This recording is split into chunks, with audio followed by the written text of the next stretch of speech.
Tá gá heachtarach ar bhealach ceann na teachtarachtaí ná stocha go generalta an teachtarach chur trasna faoin dearfacht atá gnáisiúnta i léana gailge agus an deáhel sin atá an. Agus maithas dhéanach se go RTí mar agriocht heachta dír ar an deáhel agus ar an dearfacht sin. Agus freisin an teachtarach deile ná an trónú tá RTí tris a hógeal agus trisglaach ag level corporáideach agus ag level bauirt ó híh policy gailge agus tá a cheapchansa mar chuide sin. Go dtí seo go leorgan rud atá me déanana ná goil himpeall a caiint le daoine.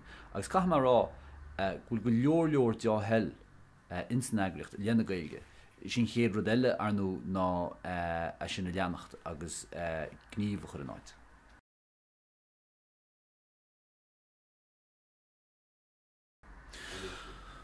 Well, is ceis spéisiúlí dearmid an dúiltocht. Dearmid má bhreann tú ar éon survey ó híomh na gailgeide agus túirimí náisiúnt ó híomh na gailgeide. Feice tú bhfuil formhór an daonra bhábhar na gailge agus bhfuil sais millacháin atá dúiltocht na le. Agus map go bhéit an rud céan rá faoi RTí nó éon mhór agriocht eile, bhfuil formhór bhábhar na gailge. Is map chuide an rud atá tharlaí Harnam Leanta agus adhhairtí EA agus dadhain héine bhfuil crime dianta ar an méid gailge tá nó bhí ar an aschar ar an RTí le rins blianta nuas. Agus seachas é sin a bheith techt as éon dúiltachas ar le. Tá me gur tháinig se sin as besáis fócus lánach agus go minic go beir de hála ná gur tú fácií le dearmid banisteoirí ar a buséid chuinneára orb agus crimmecha díana ar a go deirigid agus gur se de brennhir well céir de jaras muid agus brenn se ar chuntí tráchtdála nó rud cinnti thuair sa steach airigid agus deir se oké cunne muid a sin agus si a tarlín sin a ceangan na húidir ghfuil an réilge i míach as an schedule. Mai algran cinál sin an brúgus an bhéim sin á, so ní dólang an nábhaidechas ar le a bhí an ach nachrá sais policy snagriocht na sin le rá well brenne. Tá úidir gúil muid a pléile cuasí gailge. Tá úidir go dionach muid a seo. Agus tá meap an nisgúil se sin an gur féidir na tosí tógeal a ríist.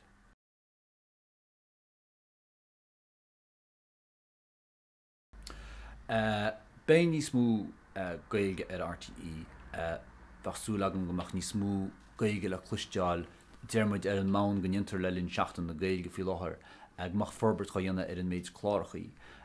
Fiú an teachta níos in is go seachtain na gailge mar hampla nuair a éon idir gníomhiocht a díomh ag lehéidí 2FM le seachtain na gailge. Im líana be chlár gailge a go chuile iche gahan tréimhse be goid promós ar fad go chlárachaí an gailge. So dulchan cín mór a sin. Ach dearmid tá ar bhealach am chu daibre sin níos leithna ná ddíireach an stofagós amach ar an éir. Tá cuasaí ar lína gceist, tá cuasaí cartlaní gceist, tá cuasaí tréinál agus mar sin de. Ach sin ar fad ráite is an ábhar cruilteachta a bheasfar agus a heisfar éon seirbhís cruilteachta agus dá réad is chuige is in san tró sin bach mu de breanú ó híh chuir leis an méid gailge bach go amach ar seirbhísí nús RTE1 agus Radio 1 agus fiú mar a dearma 2FM.